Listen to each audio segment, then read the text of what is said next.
What's up? It's your girl, Halliewood. You're now tuned in to another episode of Area 51. I have the queen here. Brooklyn Queen. What's up, y'all? Big Brook, period. You know what it is. And where are you from? Detroit. 313, baby. I just knew, like, in my mind, well, Detroit's pretty hot. But in my mind, I was like, what if she's from New York? I said, wow. Everybody thinks I'm from New York because you give that energy. Yeah. Like, I give New York energy? You give that energy. Okay, period. So first off, new single, Twerk It. Yep. Check that out now. Where did you come up with that vibe? Is this a freestyle? You was lit? You like, look. Okay, so I was in the studio, and once Diego and Avedon, the two producers who did the song, once they played the beat, I was like, wait, this is so hard. Like, and I just got up and started twerking, and I'm like, okay, it's time to make a twerk song. Another one. I always make twerk songs. I love it. I love it. And, but yeah, like we said, we got a bunch of questions for you here today. Okay. Tell me about your Girl Talk series. How did you even get into that? How long have you been doing that? Okay, so the Girl Talk series, it's really just a show with me and like a few of my best friends. So shout out to Sarah, Aubrey, and then Eliana was also on there. We're filming season 2, so y'all stay tuned for that. How we got started, basically how it got started was me and one of my best friends, Sarah. We would just make YouTube videos in like her house, and we would call it Girl Talk on YouTube. Mm-hmm. And so she just kept doing it and like bringing on different people, but like me and her did the first ever Girl Talk on YouTube, and then she decided to make it like a whole podcast and like a real production. So what y'all be talking about? Everything? Oh, baby, it gets Everything. spicy. We talk about exes, cheating, social media beef, our parents. What else? A lot of shit, to be honest. It's a lot. What's the craziest, since you say that, have you been in any social media beef before? Has it gotten crazy? I've been in too many social media beefs, actually. Like, I'm known for it, y'all. Okay, give me your craziest story. Out of all the social media beefs, what's the one that's like, this shit right here was ridiculous? All of them, I'm not even gonna lie. I guess I'm gonna say the first one. The first social media beef I ever had, I was in like a content house, and turns out they was just really bad people and was just treating everybody in the content house bad. So I basically shut them all the way down, and they're like non-existent anymore.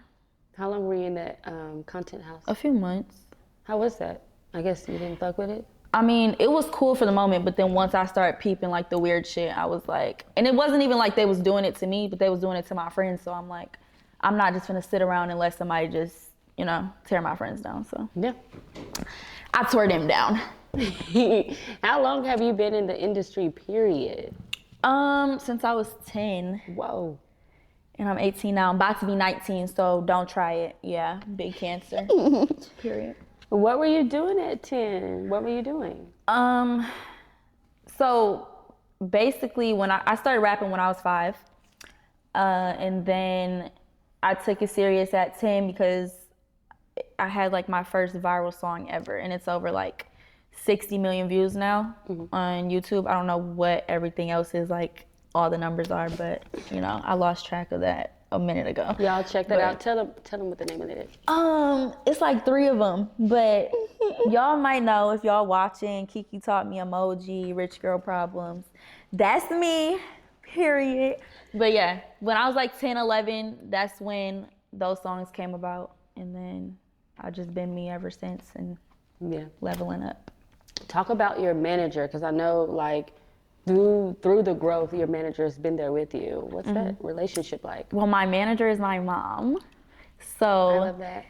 The relationship is like, okay, she got a mom side of her, and then she got the manager side. And that's why we be bumping heads so much, is because she might be telling me something as a manager, but I'm taking it as in a different way because she's my mom. You know what I'm saying? So we would bump heads, but my mom's like the best ever. Best mom, best manager. So. Yeah. I feel like when you get into this type of industry, it's best to really just keep it in the family. Like, no, for real. In my opinion. Yeah, I feel like your mom has your best interest at heart for you. For sure. Yeah. What even got you into doing music? Is there somebody in your family that does music? How did you get in so young? I just love entertaining people, whether that's music, acting, dancing, just being funny. I don't know. I just like entertaining people.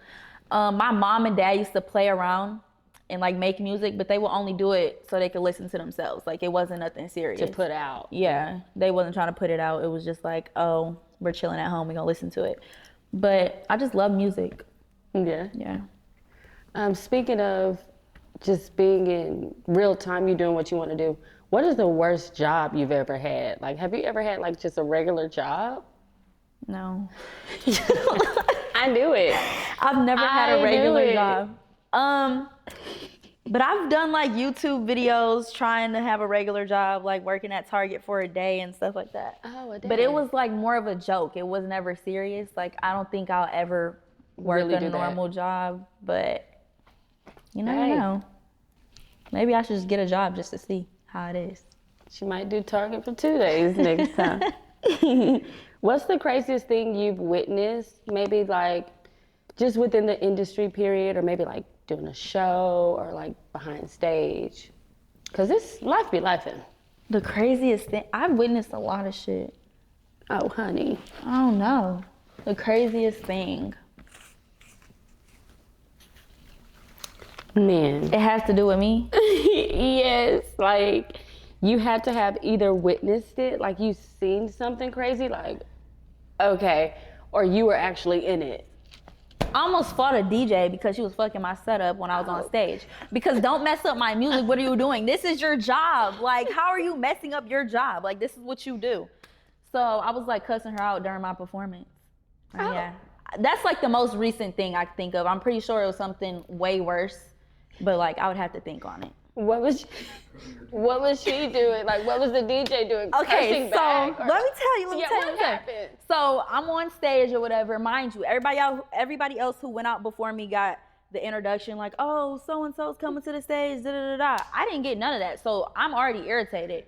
Okay. I'm irritated off of that because y'all are gonna treat me like everybody else. Like, what is y'all doing? And then I got irritated because they came to me right before I go on stage talking about we don't have your music. Oh, you definitely have my music because my mama just gave you my music. Then I get on stage or whatever, still didn't get introduced, but like, okay, I'm who I am and I'm gonna introduce myself. Like, I don't care. What else can we do? Yeah, so went around that, and then she was like playing the wrong songs in order. And I'm like, no, what are you doing? Like, why is you, like, this ain't the right song. And so she just looking at me stupid. And then the next song, I'm in the middle of rapping the song and she just turns the song off. And I turn around and I said, bitch, I will bop you in your head with this microphone. Stop playing with me. And so, yeah. But then I got through the show and then I left irritated. And yeah. So future DJs who are going to do my set, please don't mess my set up because it really upsets me. Right. Okay. Cause what? So have you ever, like, speaking of that, to attach to that just a little bit, I know you didn't do nothing to that girl. Mm-hmm. Did you? No. Okay. Have you ever did something to somebody? Have you ever really had to beat somebody up at the show? Not at a show, no. No. Not at a show. That's all that matters. Yeah. Anything else? You guys got to figure that out. Period. If you had to choose between, and it could be musically or like physically, between Chris Brown or Drake, for whatever reason it is. Baby, you know the answer to that one. Chris Brown, that's my man. Let me stop. Why is it Chris? Why Chris over? Okay, so Chris Brown, number one, he's like my celebrity crush that I know that like, he's just been my celebrity crush like forever. I just love me some Chris Brown, okay? Also, music-wise, I just love, like, I feel like I can connect to him a little bit because he started so young and I started so young. Yeah. And he's just, like, striving and, like, everything that he's gone through, like, with anything, like, anything bad, like, he's just went through it and just kept going, so. Yeah. Still thriving. Yeah. Is there any artists right now that are out that you're like, I want to work with them one day? There's a lot. Okay, give me three. Three. Beyonce, of course, but we can't put her on the list. Like, everyone wants to work with Beyonce.